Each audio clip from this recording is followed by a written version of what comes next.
When I was in elementary, every time I left for school, my mom would tell me, "Look both sides before you cross the road, okay? Okay. Don't take candy from a stranger. Okay. Don't talk to any strangers. Don't look at a stranger. Don't walk towards a stranger. Stranger.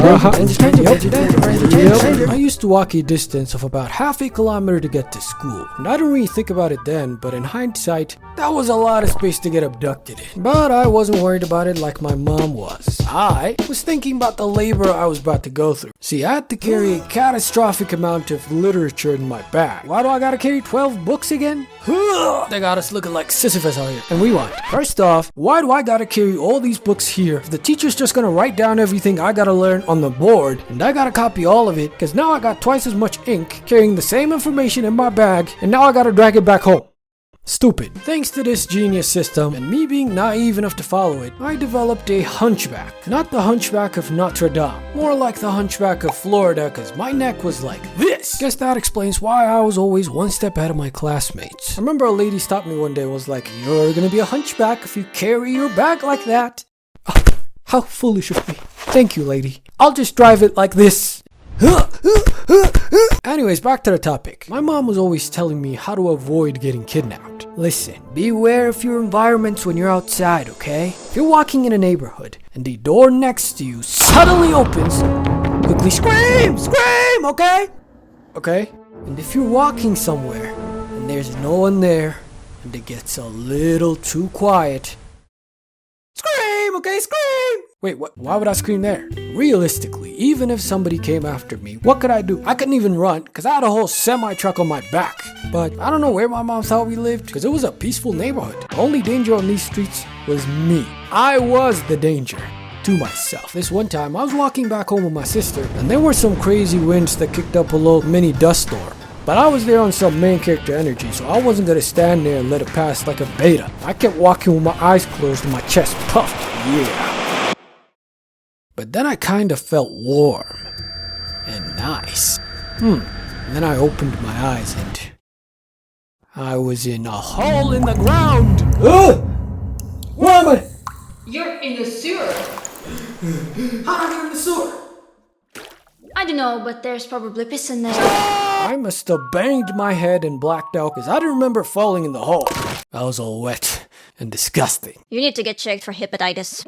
But falling was common for me. When I was a kid, I was a runner. I ran everywhere and fell everywhere. I'd scare my mom sometimes because I came home with chunks missing. But one day, I took this scare to the next level. Check it. So on that day, I was told to go buy some bread at around 6 p.m. It was getting dark, but the shop was nearby. So I took off running, as per usual, but I failed to notice the humongous rock. I tripped, cartwheeled, and crashed in a tremendous fashion.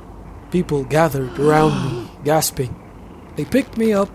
I was in pain, and I was confused. There's no way I just flipped like 3 times on a rocky sidewalk. But I still had to complete the mission. So I walked in the shop, but the clerks were looking at me crazy. I was like, "What you looking at? Got a monkey on my back?" I was in a lot of pain because one of those rocks got me right in my kidney. I didn't even realize that my face was a bloody mud. But the nice lady there gave me some tissue paper so I could clean my face. Anyway, so I get home, staggering and limping. I started purposefully walking in the dark corners, trying to hide my dusty face from my mom. I was hoping she would have noticed that I fell down and embarrassed myself out there.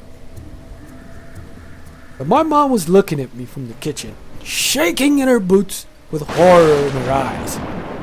She walked in on me, and I started panicking because she was freaking out. "Mom, let me see your ass." "What? Turn around to show me your ass." "Hey, yo, Mom. Relax. Let's talk about this. What are you hiding? Huh? I took you somewhere and violated you. My poor baby. No, you got it wrong, Mom. Stop it. Stop. Why are you limping then? You gotta stop watching true crime, for crying out loud. I fell on my kidneys, okay? That's why I'm limping. But let me just see from my... Bit of an overreaction there from my mom. Apparently she thought something else had happened to me. Weird. There's actually another story I want to add to this video, but I've decided to make it a Patreon exclusive. So if you want, you can join my Patreon to watch it when it comes out. Also, you'll be supporting me greatly because I'm trying to go full time. Anyways, this video is supposed to be a part 2 of the school storytime series, Elementary Arc. So like for part 3?